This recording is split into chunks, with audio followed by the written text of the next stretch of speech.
Hey, I'm John Greaves III. I'm the founder of Garage Gym Life, and today I am joined by the man himself, Dean Schantz. Dean and I got a chance to talk at HomeGymCon 2023, and I know you guys have already watched that. If you haven't, shame on you. The link is going over my head. You can check that out right after this video, so you see some of the cool stuff that Dean took to HomeGymCon. But this is more of a follow-up because I want you guys to get to know my man, Dean. Dean, thanks for joining me, man. Thanks for having me. My first time doing one of these things. Oh, so the first time didn't count. That's what you're telling me. The first Yeah. interview didn't count. This is over. Get out of here. I'm just kidding. Nah, I really do want people to get to know your story. So we're going to jump into that. But first, thanks to all of you guys for tuning in. Go ahead and hit that like and that subscribe if you haven't already done it. Remember, this channel is sponsored by you. And the way that we do that is through the shirt of the day. So let's check out the shirt of the day. Hey, I do a lot of home gym tours on this channel, and I always have to tell home gym owners, stop comparing your home gym to somebody else's. It doesn't matter if all you have is a set of dumbbells like I did when I first started my home gym. Your home gym is the best gym in town because you are custom tailoring it to you. So that's why I created this shirt, to remind home gym owners to take pride in what they have. This ultra comfortable tri-blend says, I own the best gym in town, and it's available in multiple sizes for men and ladies. Listen, every time you wear this shirt, I want you to be proud of your home gym. So what if it doesn't have everything that you want in there yet? The journey is part of the fun. So keep on building that home gym and hold your head up high while you do it. All right, my man Dean, what's going on, Devil Dog? How you doing? Not too much, just another day above ground. What's going on with this ugly rumor I hear that you started using just for men in your beard? I don't know. It's Little trying to touch of stay gray away, right you know. there. You know what? This is not one of the questions that I sent you, but I know you wear like a hood when you're welding, but Yeah. that beard doesn't, do you have to keep your beard a certain length to make sure you don't start fires and stuff? For some reason the welding balls always find yourself in the ear. That's I don't know how, but the beard stays safe, surprisingly. Okay. All right. I didn't know if it was flame retardant. I didn't know. Yeah, it might be. All right. So your bio says that you've been in business since 2009 as Black Widow training gear. Is that when you actually started everything, or did you start out like making stuff in like your garage or something first? I got out of the Marine Corps 2008, and I started with my buddy making awnings. That's where I learned how to weld. And then the whole recession thing kind of hit. I got laid off. My best friend started his gym, and he had like basic prowlers and farmer's walk handles. And I was like, I can make that. And then I started out of my shed. All right. Just grew from there. I know some of the products that, and we were talking offline a little bit about this, some of the stuff that I know about that I've used from you, but what's your most popular product, would you say? Lately, it's been my dip station, standalone. Okay. Just bolt together, and it's a pretty solid piece. I brought one to HomeGymCon too. I was going to ask you that. Yeah, I remember I tried it. It's pretty solid. Yeah. I guess there's not a lot of options out there. Because I know the garage gym, people like to keep shit small on the racks and not taking up a lot of space for just one piece. But I mean, yeah, because so it's standalone, but it's still kind of like compact, man, because it doesn't take up. So you got like some dip stations where like the back part goes way back, the feet go way back, and it's kind of like, you know, I wouldn't have that in my home gym because there just wouldn't be room for it. Because first of all, I train barefoot, so I'm walking around this thing constantly looking down, make sure I don't stub my toes on it. But yours is a little bit more compact. So that's probably one of the reasons why it's so popular. And like I said, I tried it at HomeGymCon. It was super sturdy. You've got like those the angled handles, kind of like Vince Gironda. Shout out to the legend Vince Gironda. He used to like so that you could go narrow in the front, and then you go the further back you go, the wider you go.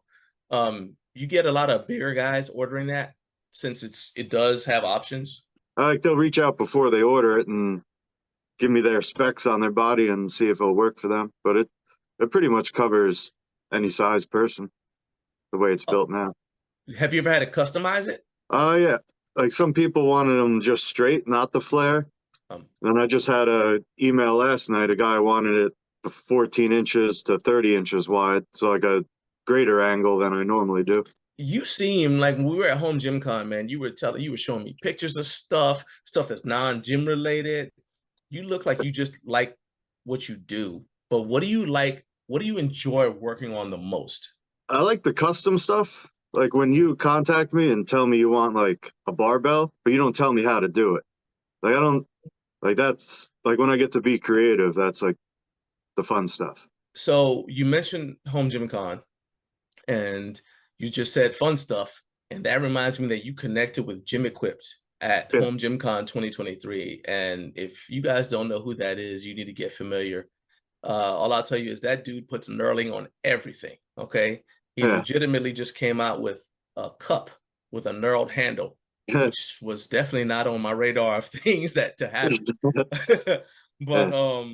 I saw you, you know, as I was running around doing stuff, I saw you guys talking, and I was like, oh, ain't no telling what's gonna come out of this.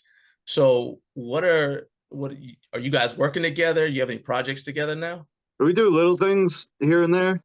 Okay. Like I make some attachments for him, but I wanted to make like a close grip row handle for a cable, Okay. and then I'll do the cage. He'll do the knurled stainless handles, and then Oh, okay. kick it off there. But good problems, I guess. Just work keeps flowing for both of us, and we haven't had the Yeah. time to really make it happen yet. But it's still there. So if you guys make it, would it be on your website, on his website, or on both websites? Yeah, probably like a both website thing, a little Okay. collaboration.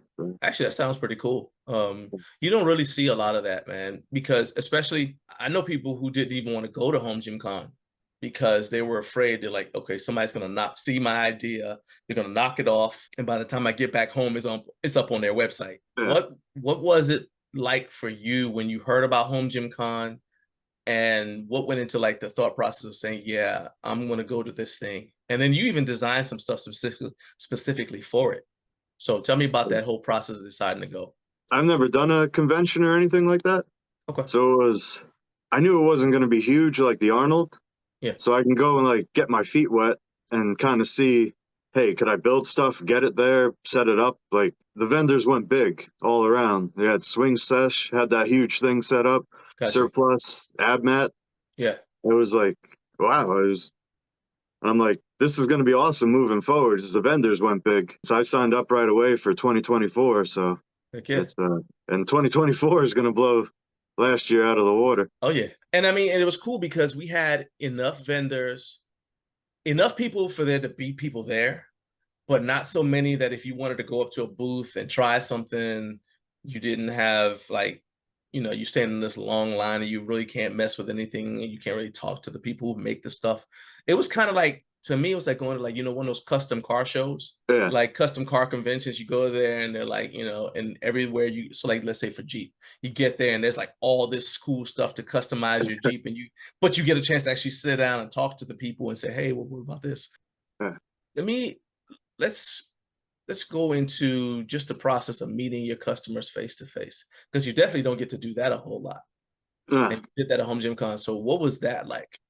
It was interesting because they don't even see my face a lot, Yeah. but I see their posts, and like when they walked up to me, I was able to say their name, and it was kind of cool. It was Yeah. some people didn't even know, never had my products, so it was like they got to touch it, see it for the first time. It was cool seeing their reaction. I know one of the things that I really, really like, I already knew you made good stuff, but one of the things that I really loved was when I actually did a video. I was like, man, I got to do it. I told my wife, hey, record me doing this because just love this. When I reached up and I grabbed your pull-up handles Yeah. and I felt the grip on them, I said, like, I said, is there grip tape on these? I started looking Yeah. at it like, why is this so grippy? Because, you know, normally when I do pull-ups, and I like to do like one arm hangs and a bunch of different things, normally I have to put chalk on my hands, and I didn't have any chalk. And I grabbed, I told my wife, I was like, baby, if we had this, I wouldn't need chalk to do Yeah. any kind of pull-ups or anything. Were people surprised, or was I like the only person that was fanboying about the grip, about your what do you call Yeah. it, your super grip powder coat? Yeah. Yeah, that's exactly what it's called. But it's Okay. that was like the number one feedback we got was the grip on the bars and or anything you grabbed. Yeah. Yeah. Like I try not to use that on stuff that's not grip related. So Right. like if you did that, like chalk dust will get stuck on it and you won't be able to clean it as good. Man, I'm telling you, that was the thing that literally stood out to me, because it's not like knurling. It's Yeah. just, if you're watching this and you haven't tried it, I'm just gonna tell you, it's not like when you put knurling on something. It's just like you grab something and it's not slick. It's not slippery at all. And it's powder coat, so you don't have to worry about it chipping or anything like that. It's like this is like perfect. That immediately went to the top of my wish list, Yeah. because so let's say somebody has a rack from Rep Fitness, All but right. they don't like the, let's say, the pull-up handles, or they don't like the, I don't know, some attachment on it. You can customize a different attachment for that rack. Am Yeah. I correct? Okay. Do you Yeah. Like do a my lot of that? pull-up bar Yeah. is, you go on my website, you pick out your width. Like it's Uh, all like the main company's widths, and then order it, and it's built to fit. You just unbolt yours, bolt this on. nice. Uh, Nice. And the same thing for your landmine and all the other stuff? yeah. Yeah. Everything is, because I don't have like a rack system you could buy, so Okay. everything's altered to fit whatever. So that rack at HomeGymCon, you built it specifically for HomeGymCon. Yeah. Yeah. It's still sitting in my shop, just collecting dust now. So it's gonna be back at HomeGymCon again. Actually, Eccles, I think you had him on last week. He might Dang you, want a rack, Eric. so Uh-huh. I'm going to possibly build him a rack. That'll be my showpiece, and he's going to take it home. Oh, I got you. I got you. So I don't save him money, save me time bringing it back, and again, sitting on my shelf doing nothing. What would you say is like the number one thing you wish people knew about you or Black Widow, or anything like, what if somebody says Black Widow training gear, what's the first thing you want them to think of?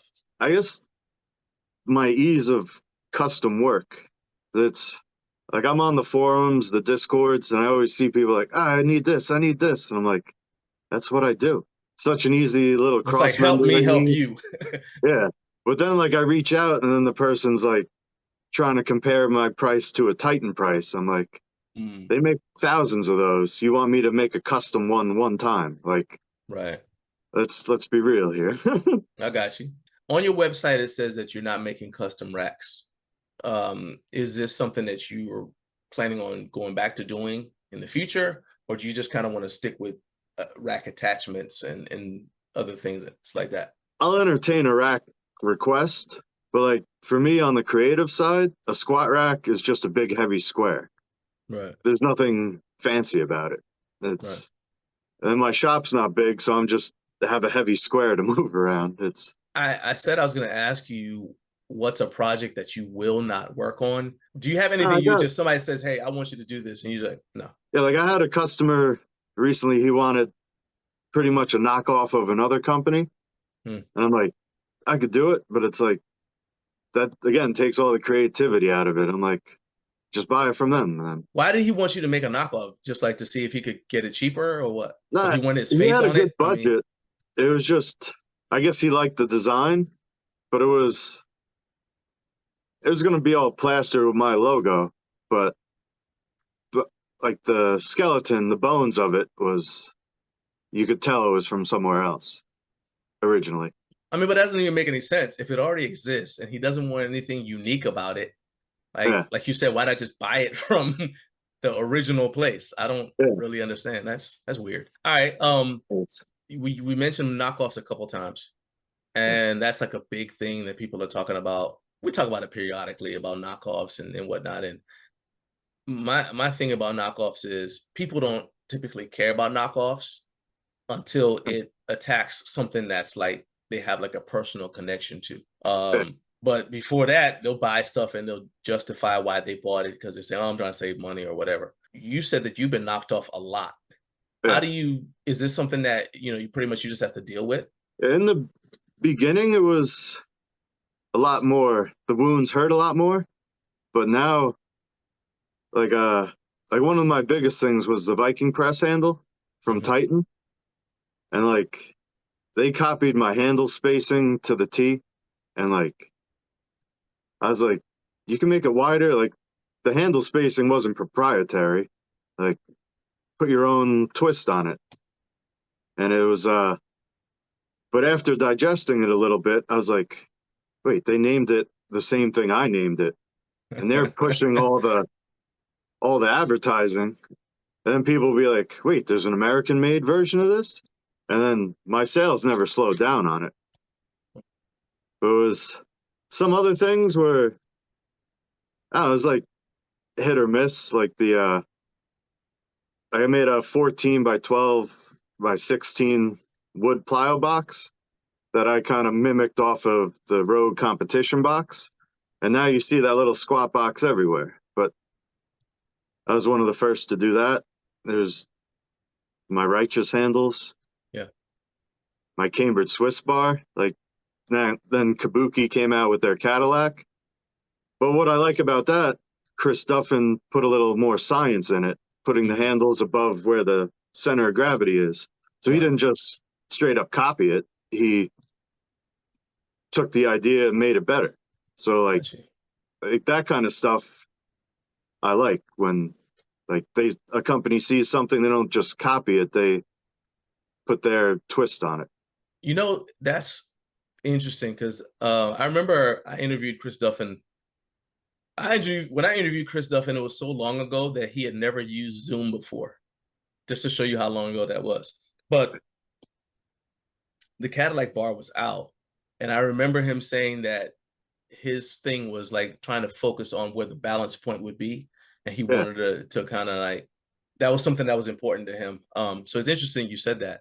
I hadn't really even thought about that in a long time. But as far as the knockoffs thing go, I also like what you said about like taking the idea and then moving it forward, because in reality, all this stuff is like cars. You know, I use cars a lot. It's like, okay, the original car looked a certain way, right? Since then, people have started making cars and they put a different spin on everything. You know, you've got the SUV, you know, and then now you got the compact crossover SUV. You got all this different stuff. And it's all of it is basically, well, let's innovate this thing. But at the end of the day, it's all a car. You know what I mean? And so it comes down to, well, which company do I like? Which company's reliable? Which company makes the stuff I like to travel in, I want to drive around in? You know, maybe it's like a status symbol. And to me, that's almost like where we have to get with home gym equipment. It's like, you got to accept that people are going to copy it, because all this, even take a barbell. Every barbell that's made is a copy. Because Alan Calvert made the first loadable barbell. People have been copying it since back in the 1900s, early 1900s. People have been copying it since then. But what's important is how you move it forward, like you said. So I think that's actually probably the best way anybody's ever talked about knockoffs and whatnot. Dean, I know I promised to not keep you for too long, so I'm going to let you get back to your welding. But before we do that, what is the best way if someone has an idea and they're like, hey, I need Dean to make this thing for you? Because you said that you're on the Discords and you see people talk and you reach out to them and sometimes they're like, eh. So what's the best way for somebody to reach out to you to just see if you can make a thing? The best is email, because it's all going to end there eventually. So if we're on Instagram, Facebook, Discord, I can't focus that all into one spot. And then if you actually end up placing the order, it's going to be through the email anyway.